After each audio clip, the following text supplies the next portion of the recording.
सुज्ञ बंधुओं, सुशीलवती माताओं एवं बहनों, प्रवचन श्रृंखला चल रही है। उसी के दौरान हमने मंदमति के बारे में सुना और हम दूसरी मति जो मध्यम मति के बारे में सुन रहे थे। आत्मबंधुओं, हमारे बीच में जो अधूरा वर्णन है उसी को हम आगे बढ़ाते हैं। सुन रहे थे उस युवा साधु के बारे में। उस युवा साधु ने अपने गुरु के समक्ष उस साधना के रहस्य की बात को क्या है जानना चाहा।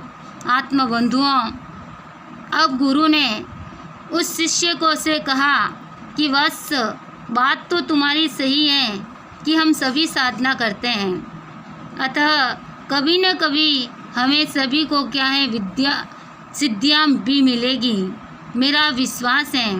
वैसे जो तुम्हारा प्रश्न है, जो तुमने प्रश्न उठाया है, उसके प्रत्युत्तर में मुझे एक ही बात कहनी है, वो ये है कि आणाय धम्मो, अर्थात गुरु आज्ञा को ही धर्म मानो।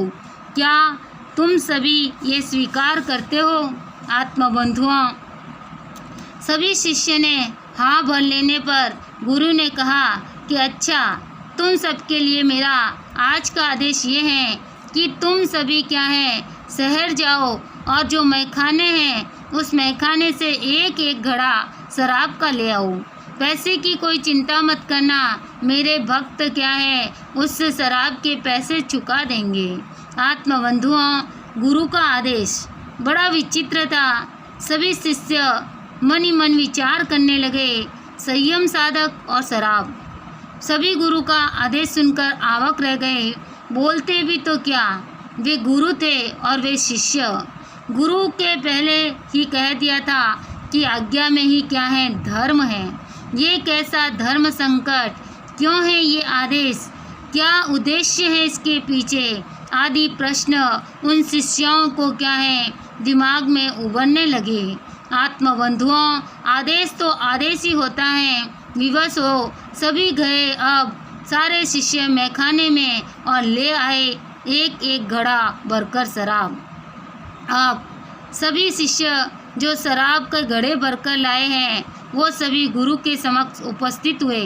तभी गुरु ने दूसरा विचित्र आदेश दिया कि वत्स, ये सारी शराब तुम सभी को क्या है पी जानी है, पर ध्यान ये रखना है कि गले के नीचे एक भी बूंद नहीं उतरनी चाहिए। शिष्य फिर हक्के बक्के कि पहले तो क्या है गुरु ने शराब मंगाई और अब क्या दे रहे हैं गुरु, शराब पीने का आदेश। और पीना भी तो कैसे पीना है कि गले के नीचे एक बूंद भी नहीं जाए, पर आज्ञा पालन तो करना ही था। सब शिष्य अपने अपने घड़े की शराब से मुंह में एक एक घूंट भरते और बाहर थूक देते।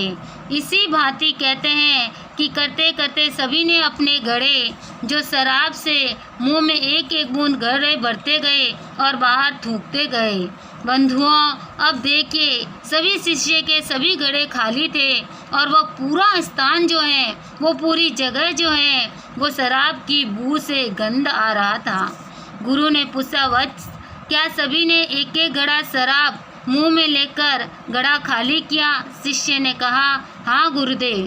गुरुदेव आश्चर्य, एक एक घड़ा शराब तुम सभी ने ली है, पर तुम सभी क्या है होशो हवास में हो, बेभान नहीं हुए, बहके नहीं। तो लोग तो क्या है थोड़ी भी शराब पीते हैं तो बेभान हो जाते हैं।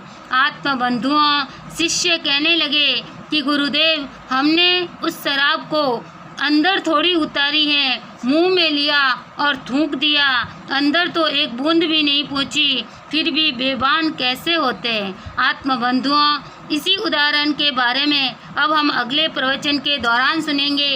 इन्हीं शब्दों के साथ ओम शांति, ओम शांति।